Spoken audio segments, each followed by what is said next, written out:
네, 오늘 이 시간에는 나의 사랑하는 책이라는 제목을 가지고 함께 하나님의 말씀을 나누고자 합니다.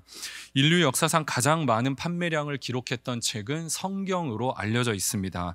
이 성경은 지금까지 전 세계 베스트셀러 1위로 자리매김하고 있죠. 성경은 지금까지 약 40억 권 정도가 팔린 것으로 알려져 있습니다. 그리고 전 세계 베스트셀러 2위는 모택동 어록입니다. 이 모택동의 어록이 약 8억 권 정도가 팔린 것으로 알려져 있어요. 그러니까 1위와 2위의 격차가 무려 5배에 이를 정도로 엄청난 차이를 보여주고 있는 것을 알 수가 있습니다. 그리고 오늘날까지 많은 사람들은 성경을 통해 예수 그리스도를 만나고 있고요. 이 성경을 통해서 인생의 의미와 목적을 찾게 되었다라고 하는 사람들을 우리가 만나볼 수 있게 됩니다. 성경을 읽고 인생이 변화된 사람들 중에 우리에게 잘 알려진 성 어거스틴이라는 사람이 있습니다. 이 어거스틴은 4세기 초대교회 교부이자 신학자이자 철학자로 오늘날까지 전 세계 교회에 지대한 영향을 끼쳤던 그러한 사람입니다. 어거스틴은 자신이 쓴 책 고백록에서 자신은 성경을 읽게 되면서 이전까지의 방황을 마치게 되었고 참 자유를 얻게 되었다고 이제 이 책에서 기록해 놓고 있는 것을 보게 됩니다. 이 어거스틴의 생애를 잠시 살펴보면 어거스틴은 불신자였던 아버지와 독실한 기독교 신자였던 어머니 사이에서 태어나게 됩니다. 이 독실한 기독교 신자였던 어머니의 기도가 있기는 했지만 이 어거스틴은 기독교보다는 일반 철학에 더 많은 관심을 보이게 됩니다. 그리고 아버지는 이러한 아들을 이제 최고의 수사학자가 되기를 바라는 마음으로 아들의 성공을 위해 물심양면으로 지원을 하게 됩니다. 그러나 부모의 바람과는 달리 어거스틴은 성적인 쾌락에 빠져서 살아가게 되고 허영심과 방탕한 생활을 이어가게 됩니다. 그러면서 20살이 채 안 되던 나이에 한 여자를 만나가지고 동거 생활에 들어가게 됩니다. 그리고 그 사이에서 아이도 낳게 되죠. 그렇게 방탕한 생활을 이어가던 어거스틴은 이제 마니교라고 하는 이교에 심취를 하게 됩니다. 그러나 이 마니교에서 진리를 찾지 못하게 되자 이제 수사학자로서 세상에서 최고의 연설가가 되겠다, 그러한 야망을 가지고 이제 로마로 이제 이주를 해나가게 됩니다. 그러나 이 로마에서 어거스틴은 또 한 번 좌절과 실망을 경험하게 되고요. 그리고 나서 다시 밀라노로 이제 이동을 해가게 됩니다. 그런데 이 밀라노에서 초대교회 교부였던 암브로시우스를 만나게 됩니다. 이 암브로시우스는 매우 뛰어난 설교가였는데 어거스틴은 암브로시우스의 설교를 들으면서 굉장히 감복을 하게 됩니다. 그리고 이 암브로시우스를 통해서 조금씩 기독교에 대해 마음문을 열게 되죠. 그러던 도중에 이 어거스틴의 마음에는 번민이 가득한 것을 이제 경험을 하게 됩니다. 왜냐하면 어거스틴은 그동안 굉장히 방탕하고 하나님을 멀리 떠났던 삶을 살아왔기 때문에 굉장히 하나님 앞에 나아가려고 하면 할수록 이 마음에 불편함들이 너무나 가득한 거예요. 그리고 지금도 하나님을 알아가는 것이 좋기는 합니다만 하나님 앞에 나아가려고 하는 내 마음 가운데에는 여전히 죄가 가득한 것을 보면서 정말 어찌할 줄 모르는 그러한 이 어거스틴이 하나님 앞에서 어쩔 줄 몰라 하는 그러한 모습을 보여주었다는 것입니다. 자, 그러다 어느 날, 이날도 어거스틴은 정원에 앉아서 괴로워하고 있던 중이었습니다. 그런데 어디선가 노랫소리가 들려오는 거예요. 톨렐레게, 톨렐레게. 이 톨렐레게는 라틴어인데 집어들어서 읽으라라는 뜻을 가진 말입니다. 어거스틴은 처음에는 아이들이 놀면서 노래를 부르나 이렇게 생각을 했습니다. 근데 가만히 생각을 해보니까 자기가 톨레레게 이런 노래를 들어본 적이 없었거든요. 그래서 직감적으로 이것은 어떤 신적인 음성이 분명하다. 이것은 지금 당장 하나님이 성경책을 들어서 펴서 읽고 지금 당장 눈에 들어오는 구절을 읽으라, 이제 그러한 하나님의 명령으로 이해를 하게 됩니다. 어거스틴은 이제 성경을 펴서 읽기 시작하는데 성경을 펼쳐서 처음 보았던 구절이 이 로마서 13장 13절에서 14절의 말씀이었습니다. 우리 다 같이 한번 읽어보겠습니다. 시작.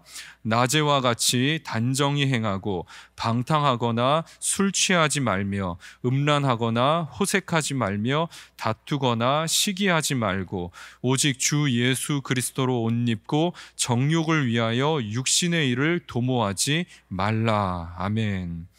그는 이 말씀을 읽는 순간에 그동안의 모든 의심이 거쳐지고 선명한 빛이 자신에게 임하는 것을 느끼게 되었다라고 합니다. 이 로마서의 말씀은 사실 자신의 어머니가 17살 된 어거스틴에게 신신당부했던 말씀이기도 했었어요. 어거스틴에게 음행을 범하지 말고 다른 사람의 아내를 유혹하지 말아라, 이렇게 당부하고는 했었거든요. 그러나 그는 어머니의 가르침과는 전혀 다른 삶을 살았었습니다. 그리고 이제 오랜 세월이 흘러 그는 성경을 통해서 진리가 무엇인지를 분명히 깨닫게 되었고 자신의 삶이 변화되는 것을 경험하게 되었다고 고백을 하게 됩니다.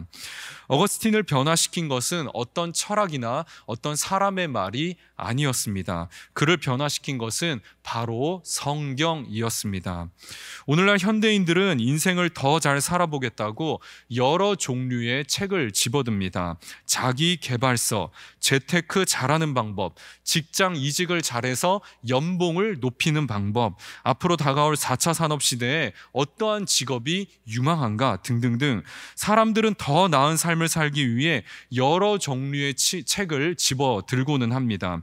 물론 이러한 책들이 우리의 삶을 윤택하게 하는데 굉장히 많은 도움을 주기는 합니다만, 이러한 책들이 인간의 근본적인 목마름을 해결해 주지는 못한다라는 것이죠. 우리의 인생에 참 만족을 가져다 주고 참된 구원을 가져다 주는 곳은 오직 성경밖에는 없습니다. 사도 바울도 이와 같은 말을 하는 것이죠. 사람을 변화시킬 능력은 오직 성경밖에 없고 오직 성경만이 인간을 영원한 구원으로 안내해 준다고 오늘 말씀에서 가르치고 있다는 것입니다. 자, 오늘 본문 말씀을 살펴보기에 앞서서 잠시 디모데 후서에 대해서 짧게 개관을 하고 오늘 본문으로 좀 들어가 보도록 하겠습니다.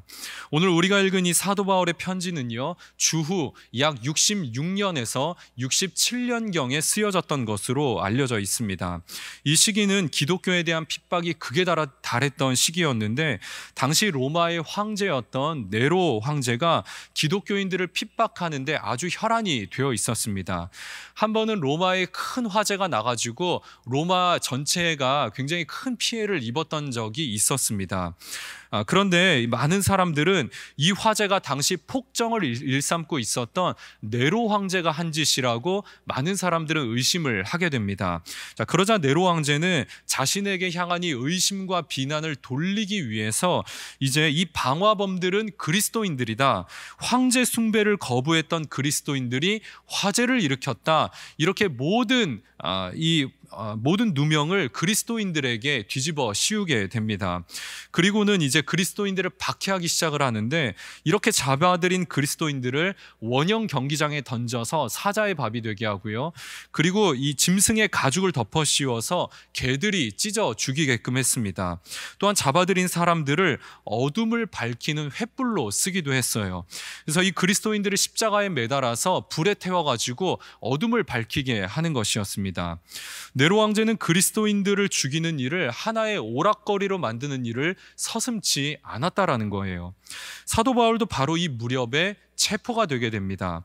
그리고 바울은 로마의 지하 감옥에 수감이 되는데, 이제 자신의 죽음을 예감을 했던 사도 바울은 이제 디모데에게 교회를 부탁하는 유언장과 같은 편지를 쓰게 됩니다.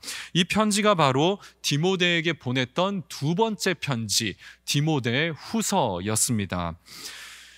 바울이 편지를 썼던 이 시기는 외부적인 핍박뿐만이 아니라 내부적으로도 이 거짓 교사들이 활동을 하고 있던 시기였습니다. 그래서 사도 바울은 디모데에게 남겨진 교회를 부탁을 하면서 교회를 믿음 안에서 잘 세워 나가도록 이제 부탁을 하는 것을 보게 됩니다.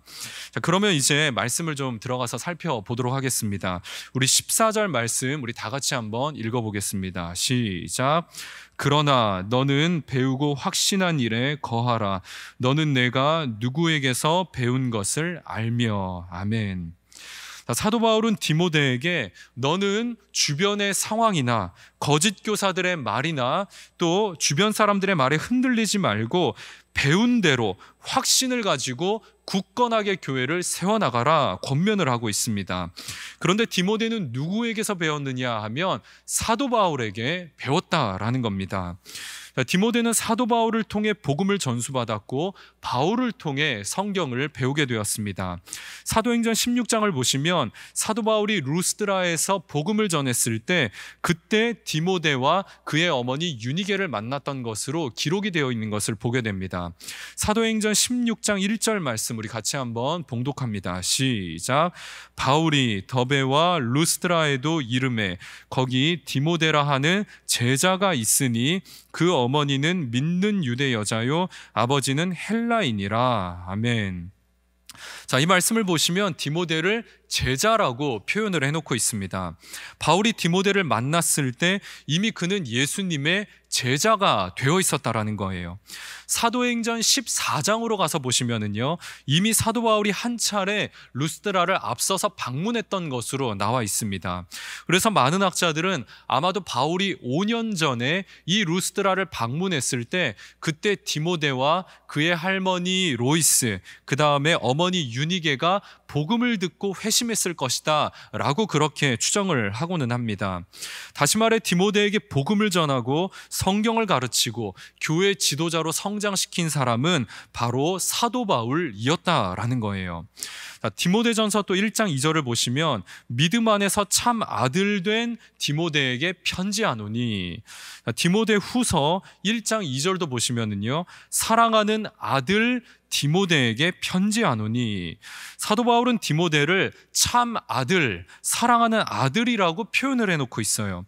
바울과 디모데의 관계가 사제지간을 넘어서 부자지간이라고 할 수 있을 만큼 이 바울과 디모데의 관계가 아주 각별했다라는 것입니다.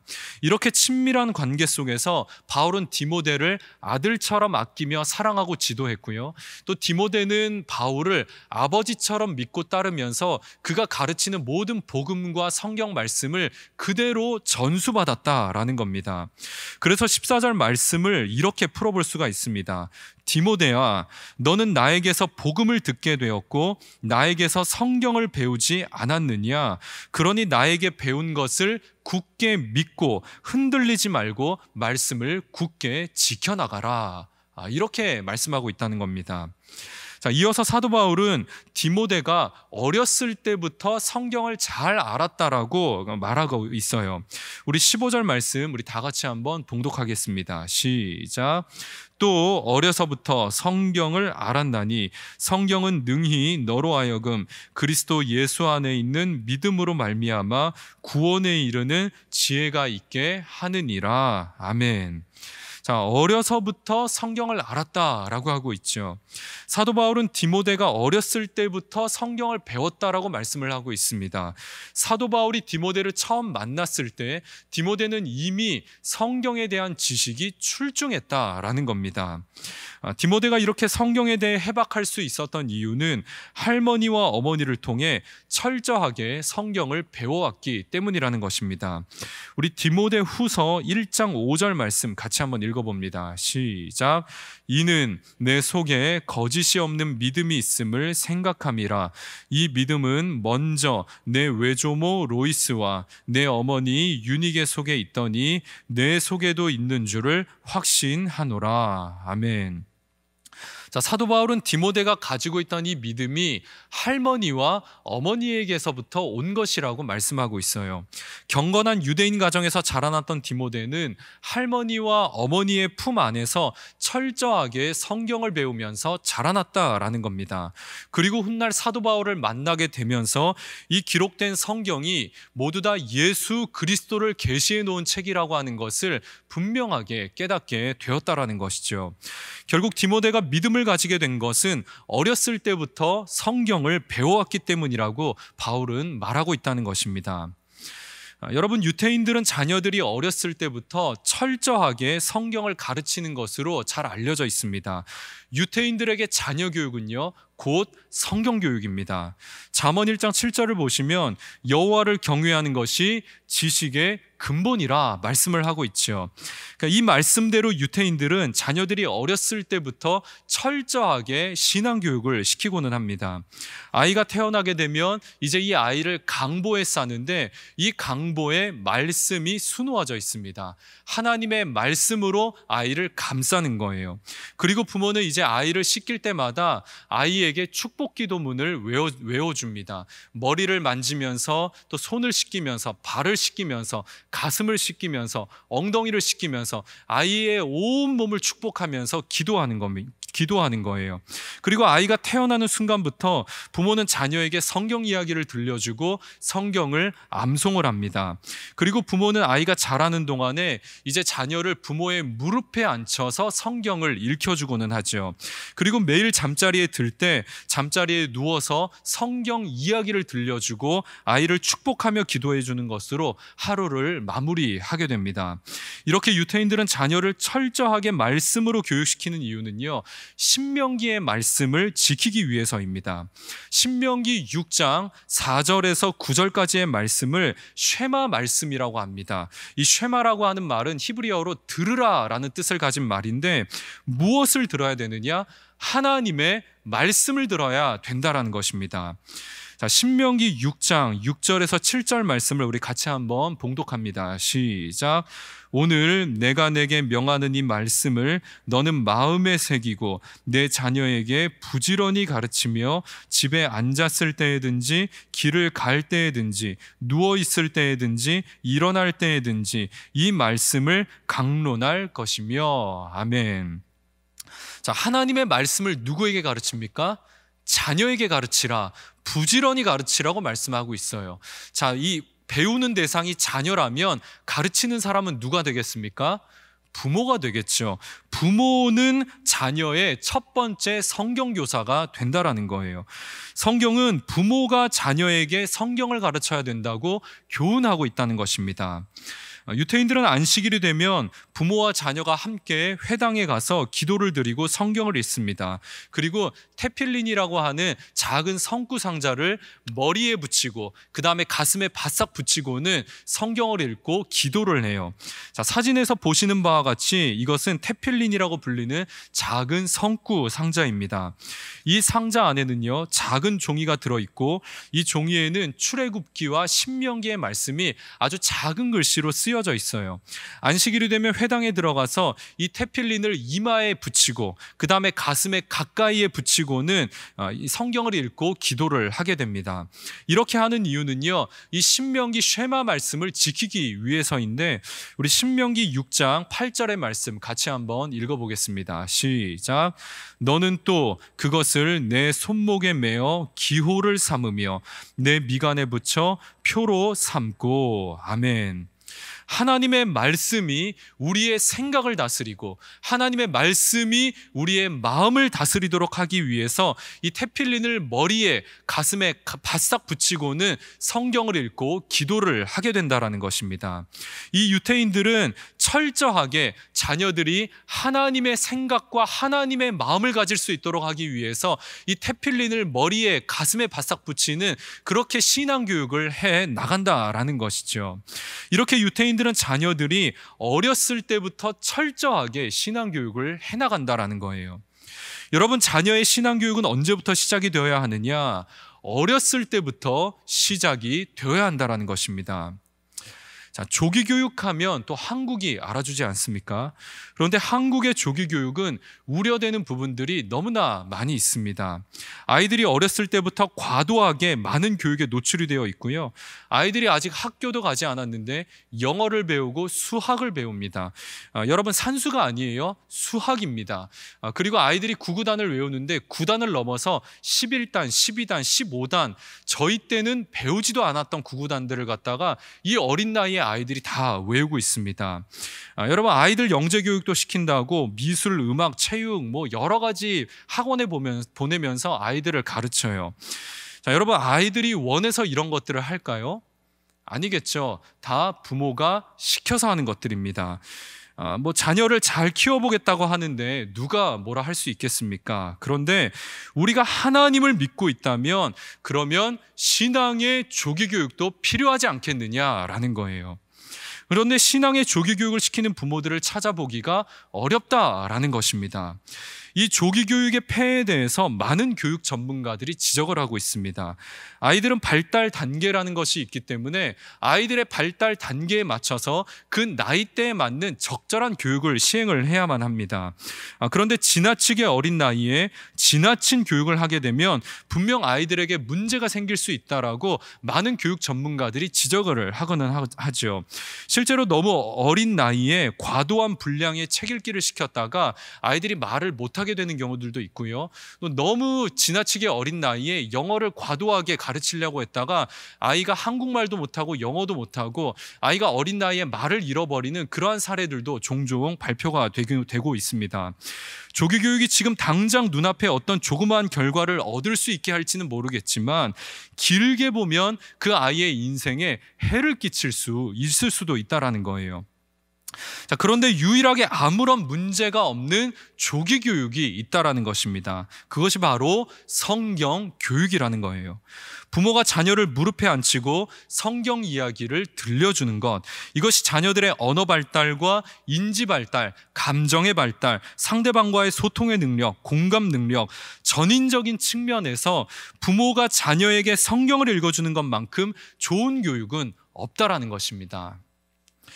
제가 지난 1월 달에 한번 설교를 하면서 언급했던 책이 있었습니다. 다시 책으로라는 책입니다. 이 책은 아동 발달과 책 읽기의 상관관계에 대해서 각종 연구 자료들을 근거로 쓰여진 책입니다. 이 책의 저자는 아이들을 부모의 무릎에서 너무 빨리 영상물로 옮겨가게 하지 말라고 권고하고 있어요. 요즘에 책이 디지털화되면서 디지털 기기들로 책을 읽을 수 있게 되었습니다. 그러다 보니까 부모들이 아이들에게 직접 책을 읽어주질 않고요. 핸드폰이나 아이패드나 이런 스마트 기기들을 통해 가지고 아이들에게 책을 읽혀줍니다. 근데 이게 얼마나 편한지 몰라요. 굉장히 편합니다. 책을 이게 틀어주면은 그냥 기계들이 알아서 책을 읽어주죠. 그런데 화면으로 읽는 것과 물성을 가진 물리적인 책을 읽는 것 사이에는 뇌의 인지적인 반응이 확연하게 다르게 나타나게 된다는 겁니다. 아무리 디지털화된 책이 좋다고 해도 이 물리적인 책이 주는 책의 질감, 또 책을 앞뒤로 넘겨보면서 보는 그 책의 느낌, 책의 반복성, 연속성, 그리고 부모의 품 안에 안겨서 부모의 살냄새를 맡으면서 부모의 음성을 직접 들으면서 부모와 상호작용을 하면서 책을 읽는 것은 이것은 디지털 기계가 결코 제공해주지 못하는 것들이다라는 겁니다. 이렇게 부모와 책을 읽으면서 자라난 아이들은 자연스럽게 여러 가지 능력들을 습득하게 되는데 이것은 그저 암기식으로 기계적으로 글을 배우는 것과는 차원이 다른 능력들을 학습하게 된다고 많은 연구 결과들이 이를 입증하고 있다라는 거예요. 몇 년 전에 기부천사로 잘 알려진 연예인 션이 어떤 프로그램에 나와서 이런 이야기를 한 적이 있었습니다. 자신의 딸이 당시에 초등학교 2학년이었는데 아직도 한글을 다 떼지 못했다라는 겁니다. 그래서 다른 친구들은 다 그 나이에 한글, 한문, 중국어, 영어 막 모든 언어들을 다 배우고 있는데 한글이 너무 늦다 보니까 이 엄마가 애를 어떻게 가르쳐야 되나 너무 고민이 많아서 갈팡질팡 하고 있는 것이었습니다. 그래서 옆에서 이것을 본 남편이 이런 말을 하는 거예요. 다른 친구들은 사랑이라는 단어를 쓸 줄 알고 읽을 줄 알지만 우리 하은이는 쓸 줄은 몰라도 사랑이 무엇인지 정확히 알고 있으니까 조금 늦어도 괜찮아. 이렇게 말을 했다고 합니다. 여러분, 자녀의 신앙교육이라는 것은요, 지식을 많이 아는 것보다 더 중요한 것들이 있다라는 겁니다. 그것은 하나님을 아는 거예요. 그런데 하나님을 아는 것은 지식적으로 아는 것이 아니라 전 인격적으로 알아가게 된다는 것이죠. 어떻게 알아갑니까? 부모를 통해서 알아가는 겁니다. 부모의 품 안에서 부모의 무릎에 앉아서 성경을 배우는 것으로 하나님을 전인격적으로 알아가게 된다는 것이죠. 여러분, 시중에 나와 있는 일반 책들도 자녀가 부모의 무릎에 앉아서 이 책을 읽으면 유익하다고 말을 합니다. 그런데 하물며 신앙을 가진 부모의 품 안에서 살아있는 하나님의 말씀을 읽는 것이 자녀에게 얼마나 큰 축복이 되겠느냐라는 거예요. 여기 있는 여러분 모두 성경을 사랑하시고 성경을 여러분들의 자녀들과 손주들, 또 여러분들이 알고 있는 많은 분들에게 들려주셔서 먼저는 내가 말씀에 사로잡히고 또 우리의 자녀들과 손주들, 내가 아는 모든 사람들이 말씀에 사로잡히는 축복이 있게 되시기를 축원합니다. 자, 그런데 이제 바울이 이렇게 디모데에게 성경을 강조하는 이유가 있었습니다. 그것은 성경은 모든 사람들에게 유익을 주기 때문이라는 거예요. 자, 우리 16절 말씀 다 같이 한번 읽어보겠습니다. 시작. 모든 성경은 하나님의 감동으로 된 것으로 교훈과 책망과 바르게 함과 의로 교육하기에 유익하니. 아멘. 우리가 읽은 이 개역개정에는 이것이 잘 번역이 되어 있지 않는데요, 헬라어 원어 성경으로 읽어보면 그리고라고 하는 헬라어 카이라고 하는 단어가 들어가 있는 것을 보게 됩니다. 그래서 이것을 헬라어 원어에 가깝게 번역을 해보면은요, 성경은 하나님의 감동으로 된 것이며 그리고 유익하니, 이렇게 번역이 될 수가 있습니다. 자, 다시 말해서 성경이 유익한 이유는 하나님의 감동으로 된 것이기 때문이라는 거예요. 자, 이 하나님의 감동으로 되었다, 이 부분도 헬라어 원어 성경으로 이제 보시면은 테오프니스토스라고 하는 헬라어 단어를 쓰고 있는 것을 보게 됩니다. 이 단어는요, 하나님이 숨을 불어넣으셨다라는 뜻을 가진 단어예요. 자, 다시 말해서 모든 성경은 하나님이 숨을 불어넣으셨기 때문에 유익하다, 이렇게 번역을 할 수 있다라는 겁니다. 그래서 이 성경은요, 하나님의 숨결 그 자체이기 때문에 유익하다라는 겁니다. 우리 시편 19편 7절 말씀을 우리 같이 한번 봉독해 보겠습니다. 시작. 여호와의 율법은 완전하여 영혼을 소성시키며 여호와의 증거는 확실하여 우둔한 자를 지혜롭게 하며. 아멘. 자, 여기서 소성케 한다, 이 단어는 NIV 성경으로 보시면 revival이라고 하는 이 영어 단어를 쓰고 있는 것을 보게 됩니다. 이것은 되살아나다, 부활이라는 뜻을 가지고 있는 단어인데, 하나님의 말씀은 죽어있던 모든 것들을 되살아나게 하는 능력을 가지고 있다는 거예요. 에스겔서 37장을 보시면 에스겔이 환상 중에 골짜기에 마른 뼈가 널브러져 있는 것을 보게 됩니다. 그런데 이 마른 뼈에 하나님의 말씀이 들어가니까 이 마른 뼈가 되살아나기 시작을 하는 겁니다. 우리 에스겔 37장 4절과 5절 말씀 같이 한번 읽어봅니다. 시작. 또 내게 이르시되 너는 이 모든 뼈에게 대언하여 이르기를 너희 마른 뼈들아 여호와의 말씀을 들을지어다. 주 여호와께서 이 뼈들에게 이같이 말씀하시기를 내가 생기를 너희에게 들어가게 하리니 너희가 살아나리라. 아멘. 자, 지금 이 뼈들은요, 이스라엘이 멸망당했을 때 그때 죽임을 당했던 이스라엘의 군사들의 뼈로 보여집니다. 그런데 세월이 얼마나 오래되었는지 살이 다 썩었고요, 뼈가 다 드러나 있고 심지어 이 뼈가 바싹 말라 있었다라고 에스겔 선지자는 자신이 본 것을 증거하고 있습니다. 다시 말해 지금 이스라엘은 멸망당한 지 오래되었고요, 도무지 소망이 보이지 않는 그러한 상태 가운데 있었다라는 겁니다. 그런데 하나님의 말씀이 임하기 시작하니까 이곳에 소망이 임하기 시작을 하는 거예요. 이제 에스겔 선지자가 하나님께 말씀을 들은 대로 뼈들을 향해 선포하기 시작을 합니다. 그러자 마른 뼈들이 되살아나기 시작을 하죠. 그리고 마지막으로 이 사람들에게 하나님의 생기가 들어가면서 이 마른 뼈가 큰 군대로 되살아나게 되는 것을 목격하게 되었습니다. 여러분, 하나님의 말씀은요, 죽었던 것들도 되살리는 능력이 있다라는 것입니다. 하나님의 말씀이 우리에게 유익이 되는 이유는 이 말씀 자체가 하나님의 숨결이기 때문이라는 것입니다. 사람이 갑자기 쓰러지게 되면 긴급하게 심폐소생술을 해야 되고 숨을 불어넣어야 되는 것처럼 하나님의 말씀은 죽어있던 우리의 심령을 되살아나게 하는 하나님의 숨결이 된다는 것입니다. 자, 성경이 기록된 목적이 바로 여기에 있다는 것이죠. 성경이 기록된 목적은 죽어가는 많은 사람들을 살리기 위해 쓰여졌다라는 겁니다. 15절 하반절을 보시면은요, 구원에 이르는 지혜가 있게 하느니라 라고 말씀하고 있어요. 성경은 우리로 하여금 구원을 얻게 한다는 것입니다. 자, 그렇다면 우리가 성경을 읽는 목적은 무엇이냐? 지식을 많이 채우려고 하는 것이 목적이 아니라는 거예요. 성경을 읽는 목적은 구원을 얻으려고, 우리가 구원을 얻기 위해 성경을 읽는다는 것입니다. 좁게는 개인의 구원이고요, 조금 넓혀서 보면은 가정의 구원, 가문의 구원, 공동체의 구원, 이 세상의 구원, 그리고 요즘에 이 환경 문제가 얼마나 심각합니까? 자연의 구원. 하나님의 말씀은 개인의 구원으로부터 시작을 해서 가정과 사회와 국가와 전 지구적인, 온 우주적인 구원을 위한 지혜를 제공해 준다라는 것입니다.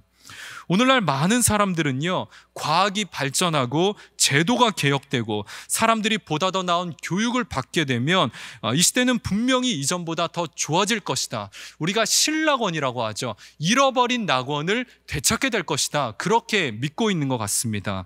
그런데 과연 과학이, 제도가, 교육이 우리에게 낙원을 제공해 줄 것인가? 조금 다시 한번 우리가 숙고해 볼 부분이 있다라는 것입니다. 여러분, 우리나라만 놓고 보아도요, 우리나라는 역사상 가장 풍요로운 시대를 맞이하고 있습니다. 그러나 역사상 가장 많은 사람들의 죽음을 우리가 목도하고 있어요. 지금 역사상 가장 많은 청소년들이 자살을 하고 있고요, 지금 이 순간에도 어떤 청소년들이 죽고 있는지도 모릅니다. 그리고 최근에는 노령사회로 진입을 하면서 고독사를 당하거나 스스로 목숨을 끊는 노인들도 많이 보고가 되고 있습니다.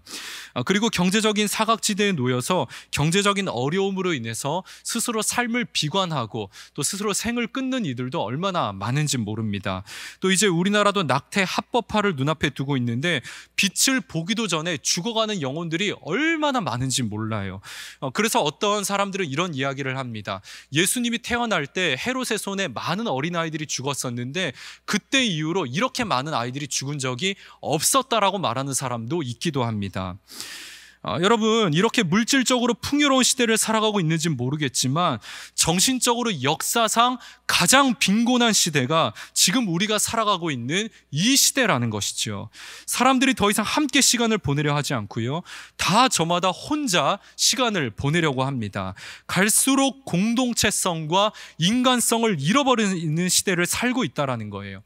우리는 분명 이 시대가 발전하고 문명이 발전하면 낙원을 보게 될 것이라고 믿었지만 실상 우리가 이 사회가 나아가는 방향을 보면은 공동체성과 인간성은 더욱 파괴되는 쪽으로 진행되어져 가고 있다라는 겁니다. 물론 과학이 발전하고 제도가 개혁되고 보다 나은 교육을 받게 되면 사회가 조금 더 나아지는 부분들이 있기는 합니다. 그러나 사람들이 간과하는 한 가지가 있는 거예요. 그것은 인간은 뿌리 깊은 죄성을 가진 죄인이라는 사실입니다. 인간의 이 죄의 문제를 해결해 줄 수 있는 것은 이 세상에 아무것도 없고요, 오직 예수 그리스도, 그리고 이 예수 그리스도에 대해 기록해 놓은 성경밖에는 해결해 줄 수 있는 것이 없다라는 것입니다. 이 세상을 아무리 좋은 것들로 채워 넣는다 한들 사람이 바뀌지 않고는 이 세상은 변하지 않는다라는 거예요. 자, 마지막으로 우리 15절에서 17절까지의 말씀을 우리 다 같이 한번 봉독해 보도록 하겠습니다. 시작. 또 어려서부터 성경을 알았나니 성경은 능히 너로 하여금 그리스도 예수 안에 있는 믿음으로 말미암아 구원에 이르는 지혜가 있게 하느니라. 모든 성경은 하나님의 감동으로 된 것으로 교훈과 책망과 바르게 함과 의로 교육하기에 유익하니 이는 하나님의 사람으로 온전하게 하며 모든 선한 일을 행할 능력을 갖추게 하려 함이라. 아멘. 여러분, 사람을 변화시키는 능력, 이 세상을 변화시키는 능력은 오직 하나님의 말씀밖에 없는 줄로 믿습니다. 말씀을 맺습니다. 제가 이 설교를 준비하면서 내내 제 귓가에 맴돌았던 찬양이 하나가 있었습니다. 찬송가 199장 나의 사랑하는 책입니다. 나의 사랑하는 책 비록 헤어졌으나 어머니의 무릎 위에 앉아서 재미있게 듣던 말 그때 일을 지금도 내가 잊지 않고 기억하네. 기억합니다. 귀하고 귀하다. 우리 어머니가 들려주시던 재미있게 듣던 말 이 책 중에 있으니 이 성경 심히 사랑합니다. 여러분 아멘이십니까? 여러분 어거스틴은요 어머니의 신앙을 통해서 주님 앞으로 돌아올 수 있게 되었어요. 그리고 디모데 역시도 할머니와 어머니의 무릎에 앉아 성경을 읽으면서 자라나게 되었고 그러면서 하나님의 사람으로 올곧게 자라날 수 있게 되었습니다. 여러분 성경은 한 사람을 변화시키는 능력이 있을 뿐만 아니라 이 세상을 구원하는 능력이 있는 줄로 믿습니다. 성경은 살아있는 하나님의 말씀이고 하나님의 숨결 그 자체입니다. 어지러운 이 세상 가운데에서 하나님의 말씀을 더욱더 사랑하시고 이 말씀을 굳게 붙드시고 이 세상을 구원하는 일에 우리의 삶을 드릴 수 있는 저와 여러분 모두가 되시기를 주님의 이름으로 축원합니다.